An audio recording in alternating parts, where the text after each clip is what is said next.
Mask लगाउँदा धेरै हदसम्म कोरोना संक्रमणबाट बच्न सकिन्छ। मास्कको साथ कोरोनालाई मात। एबी न्यूज खबर, राष्ट्रको सर्वश्रेष्ठ खबर टेलिभिजन।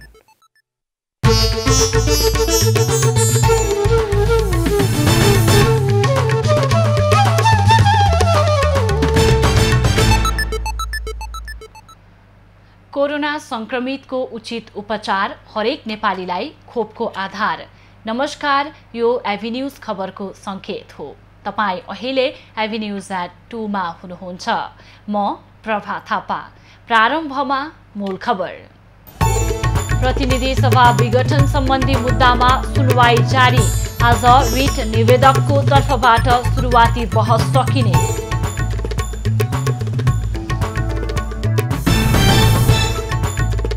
महाधिवेशन नजिकिएसँगै समीकरण बनाउन कांग्रेस नेताहरूको दौडधुप। पौडेलले बोलाए बैठक। कोइराला, सिंह र निधिबीच आज पनि छलफल। सिन्धुपाल्चोकका बाढी प्रभावितलाई तत्काल अस्थायी आवासको व्यवस्था गर्न प्रधानमन्त्रीको निर्देशन। राहतलाई पनि प्रभावकारी बनाउन आग्रह। अमेरिकाको फ्लोरिडामा आवासीय भवन भत्किँदा 1 जनाको मृत्यु, 99 जना सम्पर्कविहीन।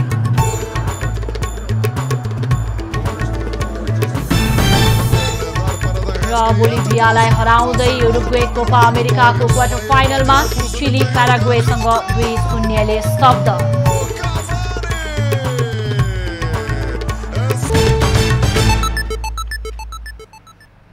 अब खबरको सिलसिला प्रारम्भ गरौं सर्वोच्चमा सुनवाई सम्बन्धी प्रसङ्गबाट। प्रतिनिधि सभा विघटन विरुद्ध परेको रिटमाथिको सुनवाई आज पनि संवैधानिक इजलासमा जारी छ। प्रधान न्यायाधीश चोलेन्द्र शमशेर जबरा, न्यायाधीशहरू दीपक कुमार कार्की, मीरा खड्का, ईश्वर प्रसाद खतिवडा र आनन्द मोहन भट्टराईको संवैधानिक इजलासमा बुधबारदेखि बहस सुरु भएको थियो। आज 146 जना सांसदले दिएको रिट पक्षका वकिलले बहस गर्नेछन्। अदालतले दिएको अनुसार आज रिट निवेदक पक्षको सुरुवाती बहस सकिनेछ। आजको बहस सुरु गर्दै वरिष्ठ अधिवक्ता श्री हरि अर्यालले राष्ट्रपति र प्रधानमन्त्रीको काम बदनियतपूर्ण देखिएको दावी गरेका छन्। उनले प्रधानमन्त्रीले संविधानको पालना गर्छु भनेर शपथ खाएको स्मरण समेत गराए। राष्ट्रपतिले संसदमा जानका लागि बाटो फुकाइदिनुपर्ने टिकट टाँसेको चिठी जसपा र प्रधानमन्त्रीले पठाएकोलाई आधार मानेर बदनियतपूर्ण निर्णय गरेको उनको भनाइ छ। संवैधानिक परिषद र नागरिकता विधेयक ल्याउँदा पनि बदनियत राखिएको उनले जिकिर गरे। आज अधिवक्ताहरू सुनिल पोखरेल, दिनमणि पोखरेल, टीकाराम भट्टराई, भीमार्जुन आचार्य, ओम प्रकाश अर्याल र वरिष्ठ अधिवक्ता सविता भण्डारी सहित 23 जनाले बहस गर्नेछन्। 23 जना वकिललाई 3 देखि 30 मिनेटसम्मको समय छुट्याइएको छ। अन्तिममा वरिष्ठ अधिवक्ता सतीश कृष्ण खरेलले बहस गर्नेछन्। उनले भने 30 मिनेटको समय पाउनेछन्। आइतबारदेखि यो रिटमा महान्यायाधिवक्ता कार्यालयका वकिलको बहस हुनेछ। उनीहरूले भने 7.5 घण्टामा 11 जनाले बहस गर्नेछन्। त्यसपछिको 7.5 घण्टा प्रधानमन्त्री केपी ओली र सभामुख अग्नि सापकोटाका वकिलले बहस गर्ने पालो आउनेछ। नेपाली कांग्रेसको 14औं महाधिवेशनको मिति भदौ 16 देखि 19 गतेसम्म हुने तय भएपछि नेताहरूले छलफल र भेटघाटलाई तीव्र बनाएका छन्। वरिष्ठ नेता रामचन्द्र पौडेलले आज आफू पक्षीय केन्द्रीय सदस्यहरूको बैठक बोलाएका छन्। उनले दिउँसो 2 बजेपछि वसुन्धरा स्थित दियालो फुडल्यान्डमा केन्द्रीय सदस्यहरूलाई महाधिवेशनको तयारी, नीति तथा नेतृत्वबारे छलफलका लागि बोलाएका हुन्। त्यस्तै उपसभापति विमलेन्द्र निधि, महामन्त्री डाक्टर शशाङ्क कोइराला र पूर्व महामन्त्री प्रकाशमान सिंह बीच पनि आज भेटघाट भएको छ। महामन्त्री डाक्टर कोइराला निवास महाराजगञ्जमा तीन नेताबीच छलफल भएको हो। पार्टीको 14औं महाधिवेशनमा सहकार्य गर्ने र पार्टीलाई सुदृढ बनाउने विषयमा उनीहरूबीच छलफल भएको बताइएको छ। यसअघि सोमबार पनि निधिको निवासमा नेता त्रयबीच छलफल भएको थियो। नेपाली कांग्रेसमा महाधिवेशनको माहौल बढ्दै जाँदा शीर्ष नेताहरू आन्तरिक छलफलमा केन्द्रित हुन थालेका छन्। सभापति शेरबहादुर देउवाले पनि सातै प्रदेशका केन्द्रीय सदस्य तथा प्रभावशाली नेताहरूसँग छलफल गरिसकेका छन्। निर्वाचन आयोगले 14 जना जनप्रतिनिधिको पद रिक्त भएको सूचना जारी गरेको छ। नेकपा माओवादी केन्द्रबाट निर्वाचित भएर अर्को दल नेकपा एमालेमा प्रवेश गरेका स्थानीय तहका 14 जनप्रतिनिधिहरूको पद रिक्त भएको छ। निर्वाचन आयोगले आज एक सूचना जारी गर्दै 14 जनप्रतिनिधिको पद रिक्त भएको जानकारी दिएको हो। असार 7 गते बसेको माओवादी केन्द्रको केन्द्रीय समितिको बैठकले अर्को दलमा प्रवेश गरेकाहरूलाई पार्टीबाट निष्कासन गरेको औपचारिक निर्णय गरी त्यसको जानकारी निर्वाचन आयोगलाई गराएको थियो। आयोगको सूचना अनुसार रौतहटका 7 जनप्रतिनिधिले आफ्नो पद गुमाएका छन् भने कैलालीका 4 जना तथा सिराहा, मोहत्तरी र ओखलढुङ्गाका 1-1 जना रहेका छन्। रौतहटको कटहरिया नगरपालिकाका मेयर सियाराम कुशवाहा, मौलापुरकी मेयर रीना कुमारी शाह, देवाही नगरपालिकाकी उपमेयर परनिया देवी, मौलापुरका उपप्रमुख गौरीशंकर प्रसाद जयसवाल, फतुवा विजयपुरकी उपप्रमुख कान्ति देवी, माधव नारायण नगरपालिकाकी उपप्रमुख सिमल कुमारी शाह, यमुनामाई गाउँपालिकाकी गीता देवी शाहको पद गुमेको छ। प्रधानमन्त्री केपी ओलीले सिन्धुपाल्चोकमा प्राकृतिक विपदको व्यवस्थापन तथा राहत कार्यलाई तत्काल प्रभावकारी रूपमा अघि बढाउन सम्बद्ध निकायलाई निर्देशन दिएका छन्। शुक्रबार बालुवाटारमा नेकपा एमाले बागमती प्रदेश कमिटिको प्रतिनिधि मण्डलको ज्ञापन पत्र बुझ्दै प्रधानमन्त्रीले यस्तो निर्देशन दिएका हुन्। उनले सिन्धुपाल्चोकको विपत्ति मानवीय संकट भएको बताउँदै यस्तो कुरामा कसैले राजनीति गर्न नहुने बताएका छन्। प्रधानमन्त्री ओलीले पीडितका लागि तत्काल अस्थायी आवासको व्यवस्था गर्न समेत निर्देशन दिए। उनले चाउचाउ बाँडेर केटाकेटी खुसी पार्ने काम मात्र नगरी वास्तविक आवश्यकता पहिचान गरेर काम गर्न समेत निर्देशन दिएका छन्। प्रधानमन्त्रीलाई ज्ञापन पत्र बुझाउँदै एमाले बागमती प्रदेश कमिटिका अध्यक्ष आनन्द पोखरेलको मृतकका परिवारलाई उचित क्षतिपूर्ति, घाइतेहरूको सम्पूर्ण उपचार खर्चको व्यवस्था र बहुआयामिक विज्ञ प्राविधिक टोली खटाई पुनर्निर्माणका लागि तत्काल बजेट व्यवस्था गर्न माग गरेका थिए। राष्ट्रिय पुनर्निर्माण प्राधिकरणमा कार्यरत 3000 भन्दा बढी प्राविधिकहरूले शुक्रबार सिंहदरबार घेराउ गर्ने भएका छन्। उनीहरूले प्लेकार्ड र ब्यानर सहित सिंहदरबारमा घेराउ गरी संयुक्त रूपमा राजीनामा बुझाउने जानकारी दिएका हुन्। बिहीबार काठमाडौँमा पत्रकार सम्मेलन गरी राष्ट्रिय पुनर्निर्माण प्राधिकरण प्राविधिक राष्ट्रिय हक हित संरक्षण समितिले 3000 बढी प्राविधिकहरूले सिंहदरबार घेराउ गरी राजीनामा बुझाउने जानकारी दिएको हो। समितिका अध्यक्ष अविनाश अमरले सरकारले प्रत्येक वर्ष दिने भनिएको अतिरिक्त सुविधाहरूबाट पूर्ण वञ्चित गराइएको भन्दै राजीनामा दिन बाध्य भएको बताएका छन्। समितिले आन्दोलनका विभिन्न कार्यक्रम समेत घोषणा गरेको छ, जस अनुसार आज राजीनामा दिने कार्यक्रम रहेको छ। 32 जिल्ला अन्तर्गतका सम्पूर्ण प्राविधिकहरूको राजीनामा केन्द्रीय आयोजना कार्यान्वयन इकाइमा राजीनामा दिने भएका हुन्। नेपाल एसोसिएसन बागमती प्रदेशका सभापति नन्द बन्जाडेले पुनर्निर्माण महाअभियानलाई सकाउनु पूर्व नै बेरोजगार बनाउने षड्यन्त्रको भत्सना गर्दै बाध्य भएर आन्दोलन गर्न परेको गुनासो गरेका छन्। यातायात मजदुरहरूलाई कोभिड-19 विरुद्धको खोपको व्यवस्था गर्दै सार्वजनिक सवारी साधन सञ्चालन गर्नुपर्ने यातायात व्यवसायी र यातायात मजदुरहरूले माग गरेका छन्। बिहिबार नेपाल यातायात व्यवसायी राष्ट्रिय महासंघ र मजदुर ट्रेड युनियनको प्रतिनिधिले संयुक्त रूपमा काठमाडौँ जिल्लाका प्रमुख जिल्ला अधिकारी र यातायात व्यवस्था विभागका महानिर्देशकलाई भेटी यातायात मजदुरहरूलाई कोभिड-19 विरुद्धको खोपको प्रबन्ध गर्न र स्वास्थ्य प्रोटोकल पालना गर्दै सवारी सञ्चालन गराउन माग गरेका हुन्। यातायात क्षेत्र बन्द हुँदा यस क्षेत्रले ठूलो घाटा बेहोर्नु परेको तथा मजदुरहरूले भोकै बस्नुपर्ने बाध्यता आइलागेकाले आफूहरूको माग सम्बोधन गर्न ध्यानाकर्षण गराएको महासंघले बताएको छ। प्रशासन यस विषयमा सकारात्मक भएको र केही दिनको कोभिड संक्रमणको अवस्था हेरेर निर्णय गर्ने बताएको नेपाल यातायात व्यवसायी राष्ट्रिय महासंघका महासचिव सरोज सिटौलाले जानकारी दिएका छन्। हैन, स्वास्थ्य प्रोटोकल जे अपनाउनु पर्ने स्वास्थ्य प्रोटोकल हामी अपनाएर जाउँ। होइन, स्वास्थ्य प्रोटोकल हामी अपनाउँछौँ। वैज्ञानिक भाडाको विषय, भाडा त्यो चाहिँ त्यसको लागत दैनिक खर्चलाई कसरी व्यवस्थापन गर्ने, वैज्ञानिक भाडाको विषयलाई पनि अहिले पछिल्लो अवस्थामा डिजेलको पनि 110 रुपियाँ पुगिसक्यो, हिजो पनि बढेर पटक बढ्दा पेट्रोलको 127 पुगिसक्यो। त्यस कारणले सवारी चल्न सक्ने अवस्था छैन। त्यो भएको हुनाले यातायात व्यवस्था विभागलाई त्यो कुरा राखेपछि यातायात व्यवस्था विभागले 69 सालदेखिको भाडा पनि र अहिलेको अब चल्ने भाडालाई पनि यातायात मन्त्रालयमा मन्त्रीजीकै टेबलमा यातायात सचिव र मन्त्रीजीको टेबलमा पुर्याइसकेको छ। सार्वजनिक सवारी साधन तत्काल सञ्चालन गर्न नसकिने भए यातायात मजदुरलाई राहत प्याकेज दिनुपर्ने मजदुरहरूले माग गरेका छन्। खोपको व्यवस्था गरिदिनु पर्यो। अनिवार्य रूपमा फर्स्ट लाइनमा काम गर्ने मजदुरहरूको लागि खोपको व्यवस्था गरिदिनु पर्यो सरकारले। होइन, त्यो आज सिफारिस पनि भएको छ। होइन, आज चाहिँ अब फ्रन्ट लाइनमा काम गर्ने यातायात मजदुरहरूलाई चाहिँ अब आउने खोप चाहिँ फ्रन्ट लाइनको आधारमा चाहिँ दिने, प्रायोरिटी दिने भन्ने निर्णय भएको छ। होइन, त्यो कार्यान्वयन होस् भन्ने हाम्रो चाहना छ। र दोस्रो कुरो चाहिँ स्वास्थ्य मापदण्ड प्रोटोकल कायम गरेर सवारी साधन चाहिँ सञ्चालन गर्नुपर्छ भन्ने अहिले हामीले उठाइरहेका छौँ र चाहिँ त्यही कुराको अहिले हामी माग गरेका छौँ। प्रशासनले यातायात मजदुरलाई आगामी दिनमा कोभिड-19 विरुद्धको खोपमा प्राथमिकता दिनका लागि स्वास्थ्य मन्त्रालयमा सिफारिस गर्ने प्रतिबद्धता जनाएको महासचिव सिटौलाले बताएका छन्। आर्थिक वर्ष सकिन अब केही दिन मात्र बाँकी रहेका बेला सङ्घ, प्रदेश र स्थानीय सरकारले विकास निर्माणका काम अहिले धमाधम गरिरहेका छन्।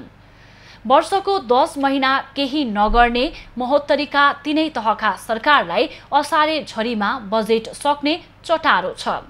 यसरी हुने कामको न गुणस्तर मापन हुन्छ न गुणस्तरहीन काम गर्नेलाई कारबाही नै।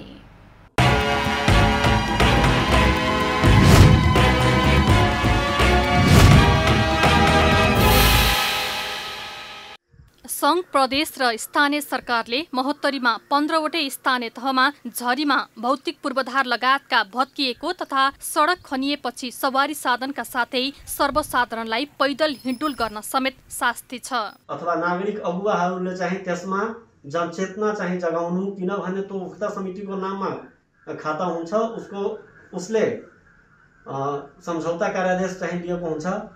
अनि भोलिको दिनमा केही भयो भने त्यसको लागि तारिख बोक्नुपर्ने उक्त समितिलाई हुन्छ। ठेकदारलाई त कुनै असर नै पर्दैन। असारे बजेट सक्ने विकासका काम गर्ने प्रवृत्ति अन्त्य गर्न जनप्रतिनिधि र कर्मचारीले कुनै प्रयास गरेको देखिँदैन। यसरी हुने कामको सधैँ आलोचना हुने गर्दछ, तर उल्टै आर्थिक वर्षको अन्त्यमा खर्च दर बढाइँदै लगिएको छ। यही कारण जानाजान योजनाहरूको सम्झौता नै ढिला गरिन्छ। न ग्रेवल दे है, न सीमेंट दे है, न बालू दे है। ऐसे के लोग जे बोलते तकरा कले देखले बोलते तखने पिट जाए, कितने मार खते डराई छै सब। ए दुआरे हाल है।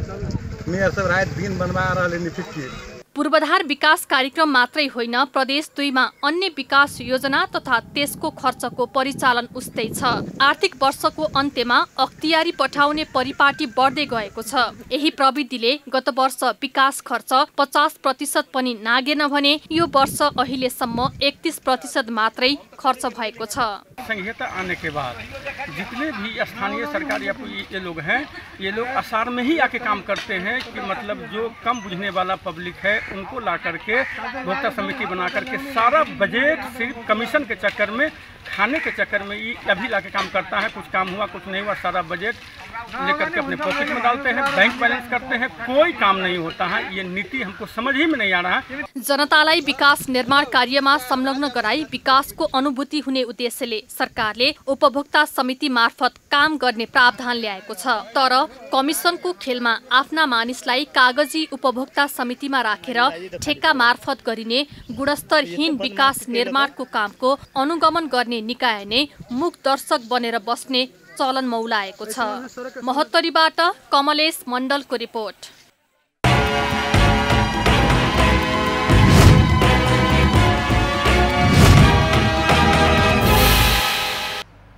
अब बाँकी खबर।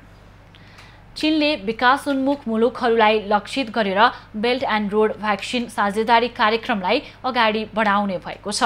बेल्ट एन्ड रोड सम्बन्धी एसिया प्रशान्त क्षेत्रको उच्च स्तरीय सम्मेलनमा सो प्रस्ताव गरेको चिनिया विदेश मन्त्रालयले जनाएको छ। मन्त्रालयका प्रवक्ता झाओ लिजानले कोरोना विरुद्धको खोपमा अन्तर्राष्ट्रिय साझेदारी बढाउन सो प्रस्ताव गरिएको जानकारी दिएका छन्। उनका अनुसार भ्याक्सिनबारे अनुसन्धान, यसको उत्पादन र वितरणमा सो कार्यक्रम केन्द्रित हुनेछ। साथै विकासोन्मुख मुलुकहरूको भ्याक्सिनमा पहुँच बढाउनका लागि सो कार्यक्रम अगाडि बढाउन खोजिएको हो। तर यसको मोडालिटी के हुने भन्ने विषयमा भने केही पनि बताइएको छैन। यसअगाडि चीनले दक्षिण एसियाली मुलुकलाई लक्षित गरेर आपतकालीन भण्डारण संयन्त्र निर्माण गर्ने प्रस्ताव गरेको थियो। प्रधानमन्त्री केपी ओलीले मन्त्रीहरूको जिम्मेवारी हेरफेर गरेका छन्। सर्वोच्च अदालतको अन्तरिम आदेशबाट 20 जना मन्त्री पदमुक्त भएपछि खाली रहेका मन्त्रालयको प्रधानमन्त्री सहित 5 मन्त्रीलाई जिम्मेवारी बाँडिएको छ। राष्ट्रपति कार्यालयका अनुसार प्रधानमन्त्री केपी ओलीलाई रक्षा र परराष्ट्रको जिम्मेवारी दिइएको छ। त्यस्तै उपप्रधानमन्त्री विष्णु पौडेलले गृहसहित 5 मन्त्रालयको जिम्मेवारी पाएका छन्। पौडेललाई अर्थ, उद्योग, वाणिज्य तथा आपूर्ति, ऊर्जा, जलस्रोत तथा सिंचाई र गृह मन्त्रालयको जिम्मेवारी दिइएको छ। त्यस्तै मन्त्री कृष्ण गोपाल श्रेष्ठले वन तथा वातावरण, युवा तथा खेलकुद, शिक्षा, श्रम, रोजगार तथा स्वास्थ्य मन्त्रालयको जिम्मेवारी पाएका छन्। मन्त्री वसन्त कुमार नेमुवाङलाई कृषि तथा पशुपक्षी विकास, खानेपानी, भौतिक पूर्वाधार, सञ्चार तथा सूचना प्रविधि र शहरी विकास मन्त्रालयको जिम्मेवारी दिएको छ। यसैगरी मन्त्री लीलानाथ श्रेष्ठले कानुन, न्याय तथा संसदीय मामिला, भूमि व्यवस्था, सहकारी तथा गरिबी निवारण, महिला, बालबालिका तथा ज्येष्ठ नागरिक, संस्कृति, पर्यटन तथा नागरिक उड्डयन र संघीय मामिला तथा सामान्य प्रशासन मन्त्रालयको जिम्मेवारी पाएका छन्। राष्ट्रपति विद्यादेवी भण्डारीले विभिन्न 20 संवैधानिक निकायमा पदाधिकारी तथा सदस्यहरू नियुक्त गरेकी छन्। राष्ट्रपति कार्यालयका अनुसार लोकसेवा आयोगको अध्यक्षमा माधव प्रसाद रेग्मी र सदस्यहरूमा माधव बेलवासे, वीरबहादुर राई, दिनेश सिलवाल, मञ्जु कुमारी नियुक्त भएका छन्।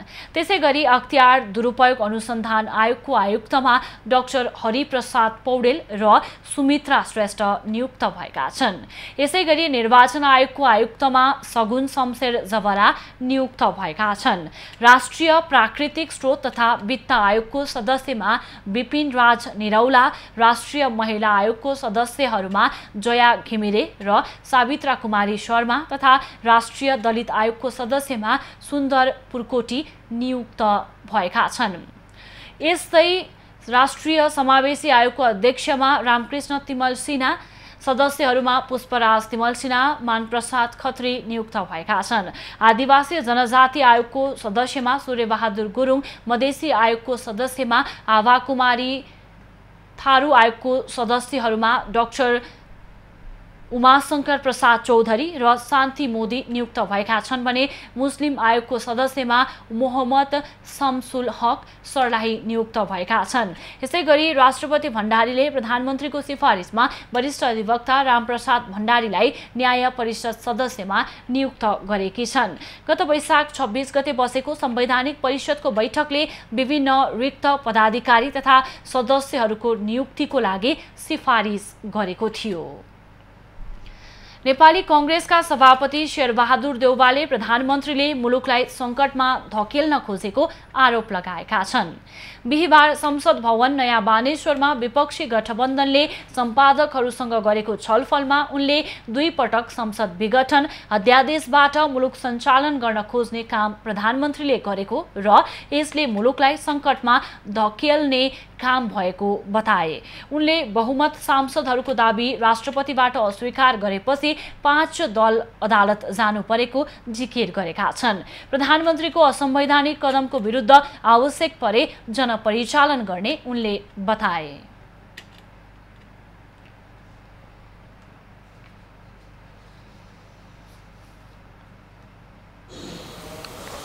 नेपालको संविधान, लोकतन्त्र, संसदको रक्षा तथा जनतालाई महामारी व प्राकृतिक विपत्तिबाट जोगाउने उद्देश्यका साथ त्याग र बलिदानबाट प्राप्त उपलब्धिको रक्षा गर्दै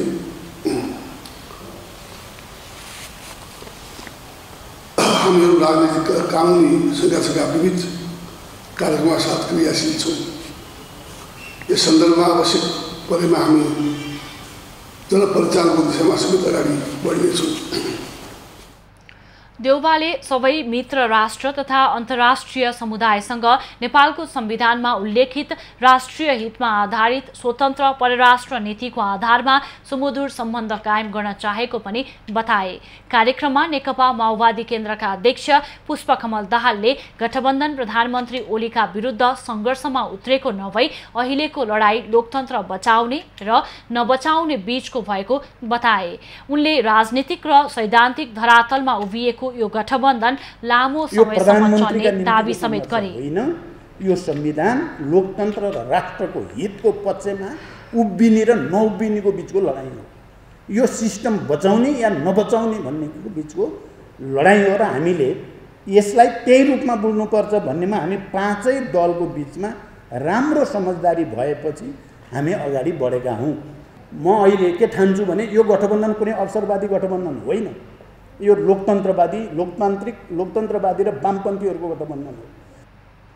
अध्यक्ष दाहालले देशभित्र विदेशी शक्तिको चलखेल हुन नपाओस् भनेर 5 पूर्व प्रधानमन्त्रीले सामूहिक अपील गरेको स्पष्ट पारे। त्यस्तै एमालेका वरिष्ठ नेता माधव कुमार नेपालले देशको स्वाधीनता, स्वाभिमान र राष्ट्रहितको रक्षाका लागि सङ्घर्ष गरिरहेको बताएका छन्। उनले ओलीको अहङ्कारले संसद विघटन गरे पनि कोर्स करेक्सन गर्न सकिने जिकिर गरे। गल्ती स्वीकार गरेर कोर्स करेक्सन गर्न तयार भए प्रधानमन्त्री ओलीलाई पनि स्वागत गरिने उनको भनाइ छ। गल्तीलाई स्वीकार गरेर फेरि कोर्स करेक्सन गरेर आउनुहुन्छ भने केपी ओलीजीलाई स्वागतै गर्नुपर्छ है शेरबहादुरजी। कोर्स करेक्सन गरेर म राजीनामा दिन्छु, म ठाउँ छोडिदिन्छु, भइगयो यो कोर्स होइन, लेफ्ट डेमोक्रेटिक फोर्सले नै अहिलेसम्म नेसनलिस्ट फोर्सले नै यो देशको परिवर्तनको निम्ति महत्त्वपूर्ण भूमिका खेलेका छन्। तिनीहरूलाई माइनस गरेर बाइपास गरेर अरूसँग गएर साँठगाँठ गरेर हातेमालो गरेर पार लाग्दैन। Spain use past course. त्यस्तै जसपा अध्यक्ष उपेन्द्र यादवले लोकतन्त्रलाई समाप्त पारेर ओलीले निरङ्कुश शासन चलाउन चाहेको आरोप लगाए। अध्यादेश मार्फत शासन चलाउने संवैधानिक अङ्गहरू तहस नहस पार्दै मुलुकलाई स्वेच्छाचारी र निरङ्कुशतातिर लैजाने प्रयत्नमा लागेको उनको भनाइ छ। यसले लोकतन्त्र र संविधानलाई समाप्त पारेर स्वेच्छाचारी शासन लाग्नका लागि गरिएका हुन् र अर्को पनि हाम्रो सबैको सरोकारको विषय के भन्दाखेरि राष्ट्रपतिले स्वयं आह्वान गरे। प्रधानमन्त्रीले संसदमा विश्वासका मत गुमाइसकेका थिए। संसदमा विश्वास मत गुमाएको व्यक्तिले फेरि प्रधानमन्त्री हुने चलन दुनियाँमा कहीँ हुँदैन। संसदीय व्यवस्था देउसो विश्वास मत गुमाउने, बेलुका नयाँ प्रधानमन्त्री नियुक्त भएर आफै आउने। यादवले लोकतन्त्र र संविधानको रक्षाका लागि विपक्षी गठबन्धनले राजनीतिक र कानुनी रूपमा लडिरहेको र आगामी दिनमा समेत गठबन्धन मिलेरै अगाडि बढ्ने जिकिर गरे। विपक्षी 5 दलले मटिहानी नगरसभा चलिरहेकै बेला नगरपालिकामा तालाबन्दी गरेका छन्। आर्थिक अनियमितता भएको भन्दै उजुरी दिएको महिनौं बितिसक्दा पनि अख्तियार दुरुपयोग अनुसन्धान आयोगले कारबाहीको प्रक्रिया अगाडि नबढाएपछि विपक्षी 5 दलले नगरपालिकामा तालाबन्दी गरेका हुन्। विपक्षी 5 दलको गठबन्धनले सडक कालोपत्रे, ग्राभल हाल्ने, माटो पुर्ने, सिँचाइ, खानेपानी, पाइप वितरण, सवारी साधन खरिद, कम्प्युटर खरिद, सोलर बिजुली बत्ती खरिद, मन्दिर, मस्जिद, धर्मशाला र गेट निर्माण लगायत विभिन्न वडाहरूमा दर्जनौं आयोजनाहरूमा आर्थिक अनियमितता भएको आरोप लगाएको छ। कर्मचारी से नगरपालिका की नियुक्ति कल गई है, वो अपना आसे पासे लठैत के कल गई है, नियम के विपरीत कल गई है। तई के चलते हम सब खाने पानी के 1.5 करोड़ की योजना है, वो अपना लठैत के आसे पासे के अपना हिसाब बैठ कर क्रिया खिया कर हम वोट देवे कल देव तेहन सब हिसाब किताब क जे रोड सबके योजना आयल है।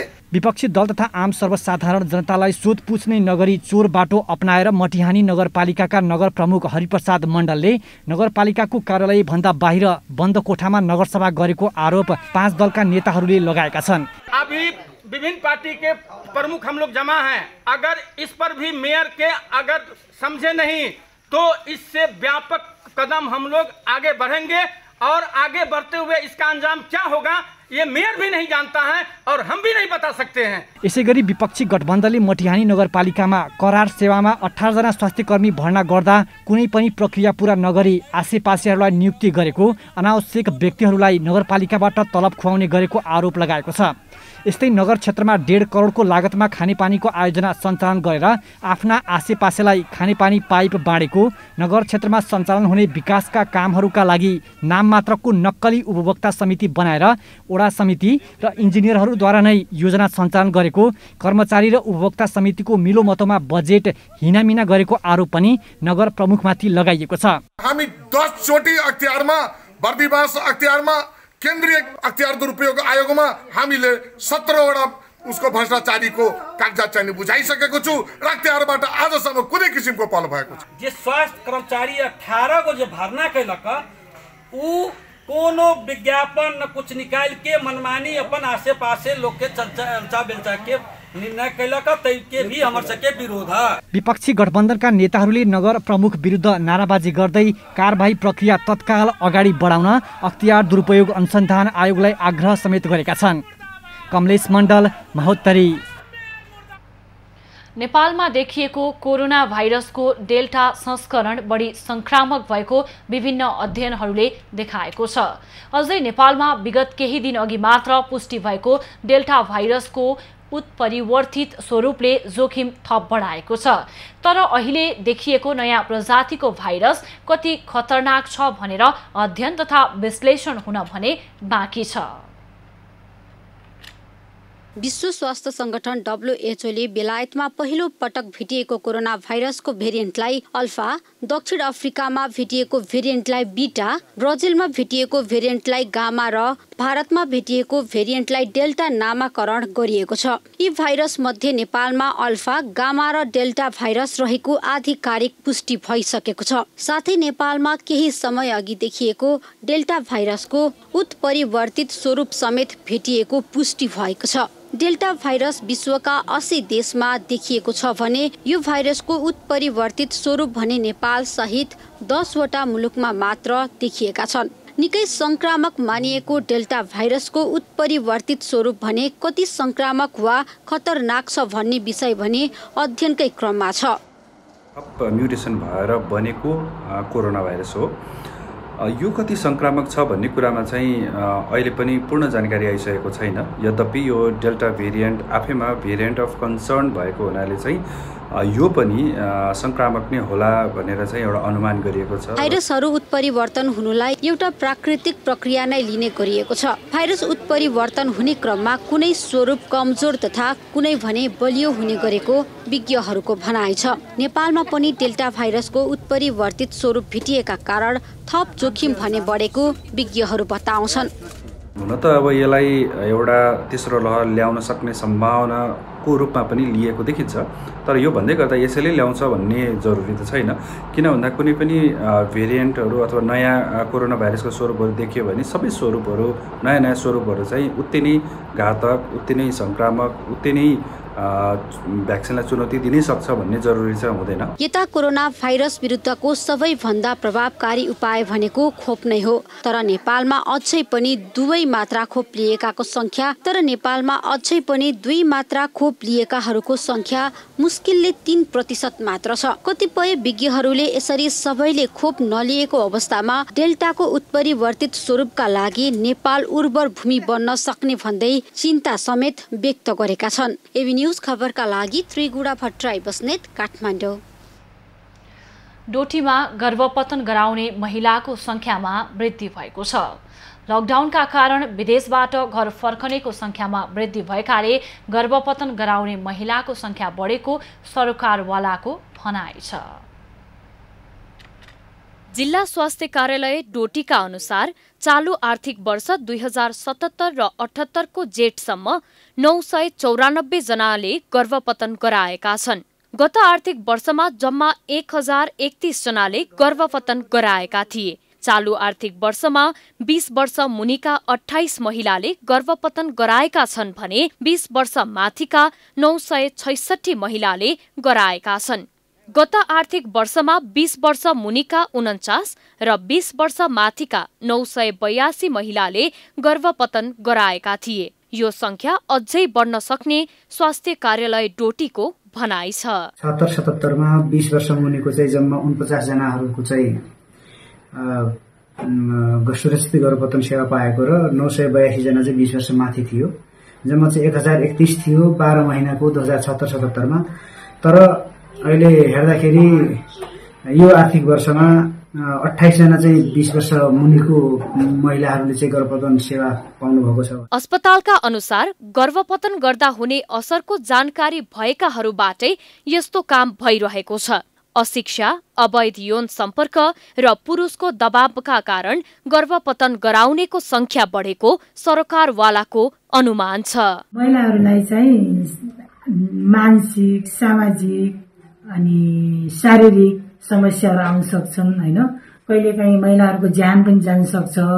त्यसकारण उहाँहरूलाई के भन्न चाहन्छु भने जति सक्नुहुन्छ तपाईँ अस्थायी परिवार नियोजनको साधनहरू प्रयोग गर्नुहोस्। सूचीकृत स्वास्थ्यकर्मी र स्वास्थ्य संस्थाबाट सुरक्षित गर्भपतन गराउने महिलाको संख्यामा वृद्धि हुनु आमाको स्वास्थ्यका हिसाबले चुनौतीपूर्ण कुरा हो।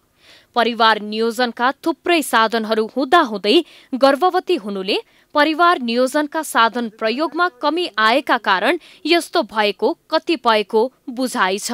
थाहा छ, परिवार नियोजनको बारेमा थाहा छ, सुरक्षित गर्भपतन सेवाको बारेमा थाहा छ।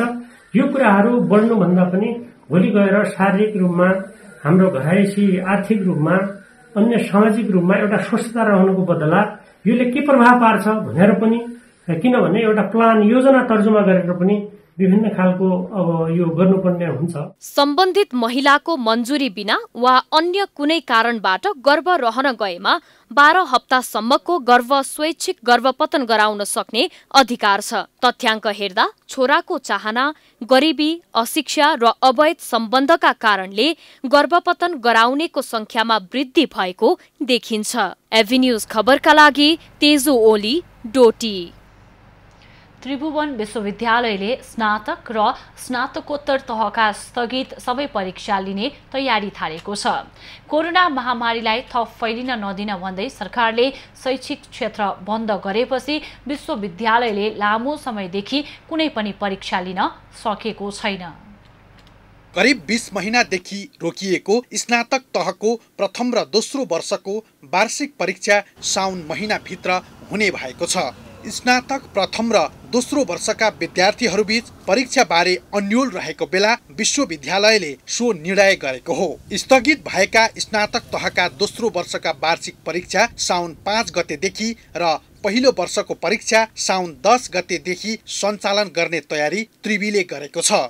त्रिवीले विद्यार्थीहरूलाई आफूलाई पाएक पर्ने केन्द्र रोज्न लगाई स्वास्थ्य सुरक्षा मापदण्ड अपनाएर भौतिक उपस्थितिमै परीक्षा लिने तयारी गरेको छ। दोस्रो हप्ता भनेको 10 गतेदेखि सञ्चालन गर्दैछौँ र 28-29 गतेसम्म सक्ने गरी परीक्षार्थी अब काठमाडौँको बाहिर कहीँ आफ्नो घरमा बसेको हुनसक्छ, उनलाई चाहिँ आफ्नो परीक्षा केन्द्र रोज्न दिएर त्यही केन्द्रबाट सामाजिक दूरी कायम गरी नेपाल सरकारले तोकेका स्वास्थ्य मापदण्डहरू अपनाएर हामी परीक्षार्थीहरू पहिलाको भन्दा आधी सङ्ख्यामा राखेर सम्पन्न गर्छौँ। यो वर्ष मानविकी, व्यवस्थापन, शिक्षा र विज्ञान संकायमा प्रथम वर्षमा अध्ययनरत विद्यार्थीको संख्या करिब 2,50,000 रहेको छ। तीमध्ये 12,000 विद्यार्थीहरूले परीक्षाका लागि फारम नभरेकाले फारम भर्नका लागि थप 5 दिनको समय दिइनेछ। क्याम्पसले अझै 5-7 हजार फारमहरू इन्ट्री गर्न बाँकी छ भन्ने सूचना दिनुभएको छ। अब हामीसँग 10 देखि 12 हजार जति परीक्षाहरू सम्पर्क दिन्छन्। त्यसको लागि हामी के गर्छौँ भने भोलिदेखि नै 5 दिनको सूचना फेरि दिएको छ भने फर्म भर्ने र त्यसपछि चाहिँ परीक्षाको तयारीको लागि आउनलाई चाहिँ हामीले 5 दिन पुनः थप्या हुनाले पक्कै पनि सबै विद्यार्थीहरू यसमा समावेश हुन्छन् भन्ने लागेको छ। 5 दिन 10 देखि 15 गतेसम्म हुन्छ, 6 दिन हुन्छ। तर शिक्षाविदहरू भने महामारीको जोखिम कायमै रहेकाले परीक्षा लिने जिम्मा सम्बन्धित क्याम्पसलाई नै दिनुपर्ने धारणा व्यक्त गरेका छन्। यसलाई सेमेस्टर प्रणालीमा लगेको हो भने यो शिक्षकहरूलाई नै जिम्मा दिनु जरुरी हुन्छ, प्राध्यापकहरूलाई नै जिम्मा दिनु जरुरी देखिन्छ। किनभने अब सेमेस्टर सिस्टममा करिकुलम बनाउने, त्यसलाई टिचिङ लर्निङको लागि के रिसोर्स चाहिन्छ भनेर रिसोर्स पत्ता लगाउने, मार्केटमा त्यो कतिको भाइबल छ भनेर खोजी नीति गर्ने र त्यसलाई पढाउने, त्यो अन्तर्गतका सारा क्रियाकलापहरू गर्ने काम चाहिँ प्राध्यापककै हो। कोरोना महामारीका कारण परीक्षा स्थगित भएपछि त्रिवीमा अहिले स्नातक तहको परीक्षा दिने 2वटा समूह रहेका छन्। विद्यार्थी संख्या धेरै भएका कारण अनलाइन वा अन्य माध्यमबाट परीक्षा लिन सम्भव नभएपछि पुरानै मोडलमा परीक्षा लिन लागि त्रिवीको भनाइ छ। एभिन्यूज खबरका लागि क्यामेरामा विनय तामाङको साथमा सिर्जना मिश्र, काठमाडौँ। आर्थिक वर्ष सकिनै लाग्दा कृषि ज्ञान केन्द्र सर्लाहीले आफू निकटका गैर किसान राखेर बनाइएका समूहलाई मनपरी ढङ्गले रकम बाँड्न थालेको छ। लकडाउनको कारण देखाउँदै सेवाग्राहीका लागि कार्यालय बन्द गरेका कर्मचारीले समूहका नाममा घरबाटै रकम बाँडेपछि व्यापक अनियमितताको आशंका बढेको छ। सर्लाहीको मलङ्गवामा मात्र ब्लक अर्थात् समूह निर्माणका लागि भनेर 4 करोड रुपैयाँ बाँडेको खुलेको छ। कार्यालय बन्द गरेर घरमा बसेका ज्ञान केन्द्र सर्लाहीका प्रमुख कमल देव प्रसाद कुशवाले निजी निवासबाटै कार्यालय सञ्चालन गरिरहेका छन्। उनले निजका आफन्त राखेर बनाइएका विभिन्न समूहलाई 4 करोड रुपैयाँको सम्झौता गरिसकेका छन्।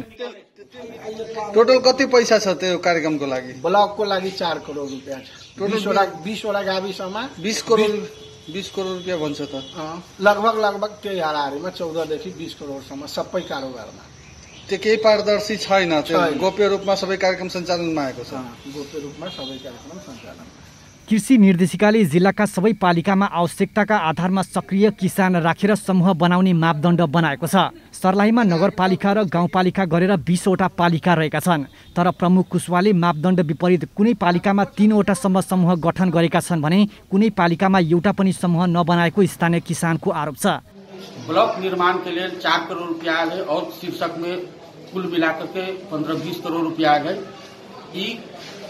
हाकिम अपन आफंत सबके मिली भगत करके 20 गो नगर पालिका में 1 गो ब्लॉक निर्माण के कार्यक्रम है, जबकि 20 नगर पालिका में न दे करके 16 नगर पालिका में देके आफंत सबके मिला करके भ्रष्टाचार कर रहा है। ये सबके हम घोर निंदा करी छी। यही के लिए हमरा अनुसंधान में जाए के होता है या अदालत पुगे के होता है, हम पुगबै, लेकिन हम सब चुप लाके बैठे वाला न छिए। सक्रिय किसान नराखी गठन गरिएका समूहलाई सार्वजनिक सूचना बिना नै 4 करोड रुपैयाँ वितरण गर्ने सम्झौता कसरी भयो भन्ने प्रश्नमा कार्यालय प्रमुख कुशवाले स्पष्ट जवाफ दिन सकेनन्। अनि 4 करोडको रकम आपसी समझदारीमा आपसी मिलापत्रमा दिएको कार्यक्रम दिएको यस्तो कुराहरू सुन्नमा आएको। सर, यसप्रति संक्षिप्तमा बताइदिनु के छ वास्तविकता? त्यस्तो छ। अब मैले त तपाईले के भन्नुभयो? हजुर के भन्नुभयो? मैले कुरा त स्पष्ट पारिसके हैन। हजुर अब कृषि ज्ञान केन्द्रको प्रमुख पनि हुनुहुन्छ, अनि स्पष्ट पारिदिनु के छ वास्तविकता के रहेछ? के भन्नु त एकचोटि फेरि भन्नु न मलाई। मैले अलिकति बुझेन के त यहाँ। सरकारले कृषि र किसानका लागि वार्षिक करोडौं रुपैयाँ विनियोजन गरे पनि राजनीतिक दबाव र मिलुमतोमा बजेटको दुरुपयोग हुँदै आएको छ, जसका कारण किसानका लागि छुट्याइएको रकम वास्तविक किसानमा नपुगी बिचैमा हराउने गरेको छ। बख्तियार अली, सर्लाही। आगामी आर्थिक वर्षका लागि देशभरका स्थानीय निकायलाई बजेट सार्वजनिक गरेका छन्। काठमाडौँ महानगरपालिकाले आर्थिक वर्ष 2078-79 का लागि 18 अर्ब 95 करोड 77 लाख 12 हजारको बजेट ल्याएको छ। बिहीबार काठमाडौँ महानगरपालिकाको नगरसभाको 9औं अधिवेशनमा उपप्रमुख हरिप्रभा खड्कीले आर्थिक वर्ष 2078-79 का लागि अनुमानित आय व्ययको विवरण सहित बजेट कार्यक्रम प्रस्तुत गरेकी हुन्। आगामी आर्थिक वर्षमा कोभिड-19 को महामारीले निम्त्याएको जटिल परिस्थितिलाई सम्बोधन गर्दै करदाताहरूबाट असुल हुन बाँकी रहेको आर्थिक वर्ष 2076-77 देखिको सबै प्रकारको कर बक्यौदामा लाने जरिवानामा छुट गर्ने प्रस्ताव गरिएको छ। त्यस्तै 2078-79 को सम्पत्ति करमा 80% छुट दिने र 2078 पुस मसान्तसम्म सम्पत्ति कर चुक्ता गरेमा 10% थप छुट दिने प्रस्ताव महानगरले गरेको छ। बजेटमा कार्यालय सञ्चालन तथा प्रशासनिक क्षेत्रतर्फ 3 अर्ब 75 करोड 77 लाख, आर्थिक विकास क्षेत्रतर्फ 55 करोड, सामाजिक विकासतर्फ 2 अर्ब 70 करोड, पूर्वाधार विकासतर्फ 10 अर्ब 80 करोड र सुशासन तथा अन्तर सम्बन्धित क्षेत्रतर्फ 1 अर्ब 15 करोड प्रस्ताव गरिएको छ। बजेटमा कोभिड-19 को रोकथाम, नियन्त्रण तथा उपचार, भौतिक पूर्वाधार विकास, फोहोर मैला व्यवस्थापन, लैङ्गिक समानता र सामाजिक समावेशीकरण, भाषा, संस्कृति र सम्पदा संरक्षण र सम्वर्धन जस्ता विषयलाई प्राथमिकतामा राखिएको छ। महानगरपालिकाले आगामी आर्थिक वर्षमा महानगरवासीका लागि नेपाल सरकारको स्वास्थ्य बीमा कार्यक्रममा 50% बीमा शुल्क बेहोर्ने बजेट विनियोजन गरेको हो। त्यसैगरी ज्येष्ठ नागरिक विशिष्टीकृत सेवा सहितको महानगर विशेष अस्पताल सञ्चालन गर्न पनि बजेट विनियोजन गरिएको छ। मेयर उज्यालो कार्यक्रम, कोभिड-19 को रोकथाम, नियन्त्रण तथा उपचार, प्रत्येक ओडामा कम्तीमा एउटा सार्वजनिक शौचालय, प्रत्येक ओडामा एक नमुना विद्यालय, प्रत्येक ओडामा न्यूनतम एउटा पार्क, ज्येष्ठ नागरिकलाई आवश्यक पर्ने स्वास्थ्य लगायतका सेवा सुविधाहरूलाई पनि बजेटमा समावेश गरिएको छ। त्यस्तै महानगरपालिकाले ज्येष्ठ नागरिक मिलन केन्द्र, मेलमिलापबाट स्थानीय विवाद समाधानलाई प्राथमिकता, अपाङ्गता भएका महानगरवासीहरूका लागि सहयोग, मानवाधिकार प्रवर्धन, लैङ्गिक समानता तथा सामाजिक समावेशीकरण, आधारभूत शहरी भौतिक पूर्वाधार, संस्कृति तथा सम्पदा संरक्षण, स्थानीय भाषाको संरक्षण र प्रवर्धन, उद्यमशीलता प्रवर्धन, विद्युतीय साधनको प्रवर्धन, युवासँग मेयर, पौरखी मेला, खेलकुद तथा विकास, जीवन निर्वाहका लागि पारिश्रमिक लगायतका कार्यक्रमका लागि पनि बजेट विनियोजन गरेको छ। त्यस्तै महानगरले घर धनीले बुझाउने वार्षिक बहाल कर रकमको 10% वा 25,000 रुपैयाँ मध्ये जुन रकम कम हुन्छ सो रकम छुट दिने प्रस्ताव बजेटमा गरेको छ।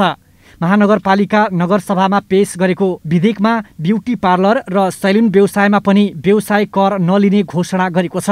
होटेल, रेस्टुरेन्ट, पसल जस्ता व्यवसायहरूले आफ्नो प्रायोजनका लागि बनाएका शौचालयमा सर्वसाधारणका लागि समेत निःशुल्क सेवा उपलब्ध गराएमा व्यवसाय करमा 50% छुट दिने पनि घोषणा गरेको छ।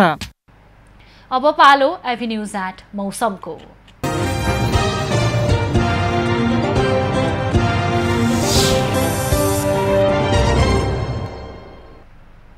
यति बेला देशका अधिकांश भूभागमा सामान्य बदली रही प्रदेश 1 बागमती, गण्डकी र लुम्बिनी प्रदेशका थोरै स्थानमा हल्कादेखि मध्यम वर्षा भइरहेको छ।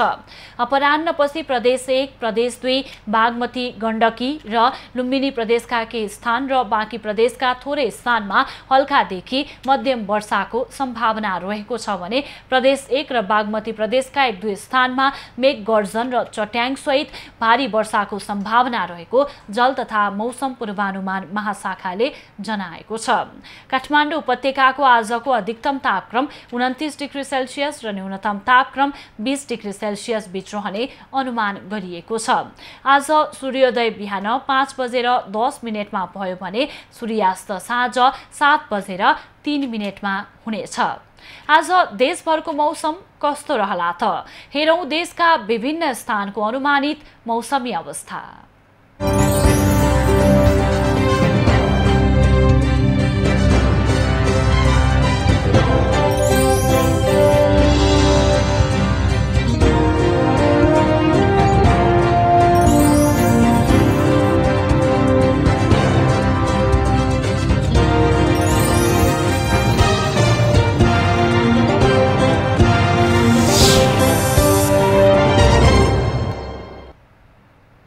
अहिलेलाई खबरको क्रम यति नै। एभी न्यूज खबरका यी सहित अन्य विस्तृत खबरका लागि www.avnews.tv लगइन गर्न सक्नुहुनेछ। युट्युब, फेसबुक र ट्विटरमा पनि हामीलाई फलो गर्न सकिनेछ।